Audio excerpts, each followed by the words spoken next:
Hi, Caleb with Brownells. In today's quick tip, we're going to be installing the KNS Precision AR/MCX 1913 adapter.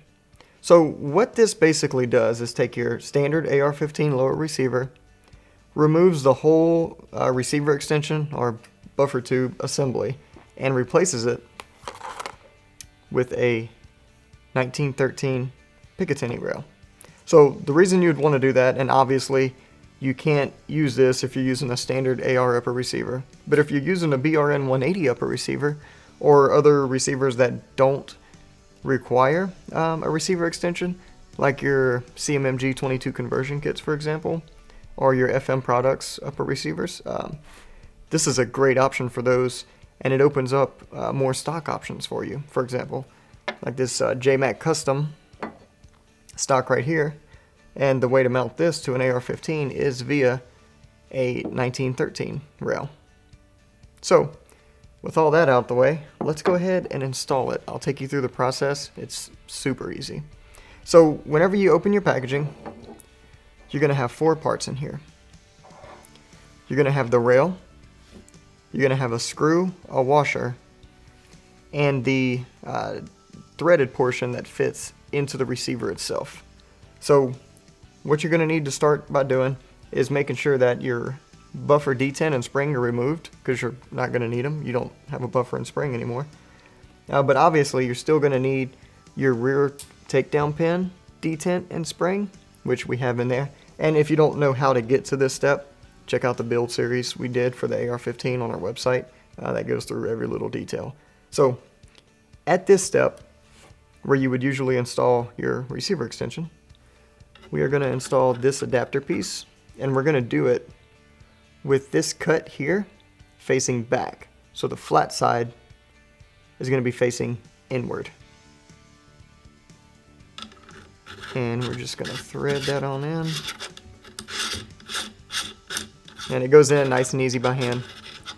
Now when you get to this point, what you're looking for is to have the outermost edges of this insert as close to flush as possible, but chances are it's going to sit a little bit further in or a little bit further out, and what you want is for it to be sitting a little bit further in.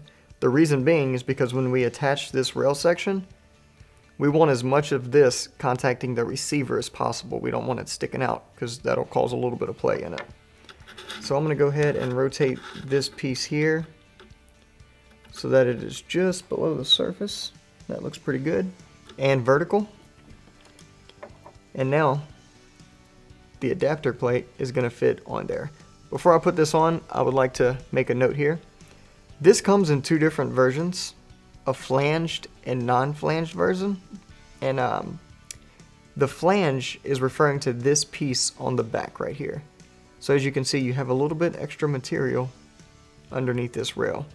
The non-flanged version doesn't have this. But this is the version you have to use if you're doing the AR-15, because that flange is going to keep your takedown detent spring in. The reason they make a version with no flange is because if you're doing like a bolt gun that takes the AR style stocks via the receiver extension, you don't need the extra material there. So that's why the 2 versions exist. So with our screw and just sliding our washer onto said screw there, place that on. We'll just go ahead and drop the screw into the hole. And then you can see on the back here, you have this rectangular piece and this circular piece.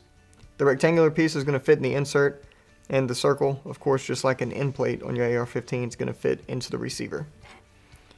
So being careful not to kink that spring, just as always.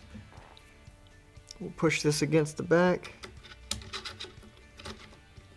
thread that screw in nice and snug.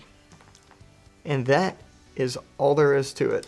So as you can see, our AR receiver now has a 1913 rail on the back. So we can attach any of the, like the JMAC Custom stocks, the SB braces that mount 1913, the SIG MCX style stocks, all that stuff will fit on here now. So really convenient, like I said before, opens up way more options for you. So if you have any questions or comments, feel free to post them down below. And as always, if you have any questions, feel free to give us a call on the tech line. We'll be happy to help you out. If you haven't already, go ahead and hit that like and subscribe button. Thanks for joining us, and we'll see you next time.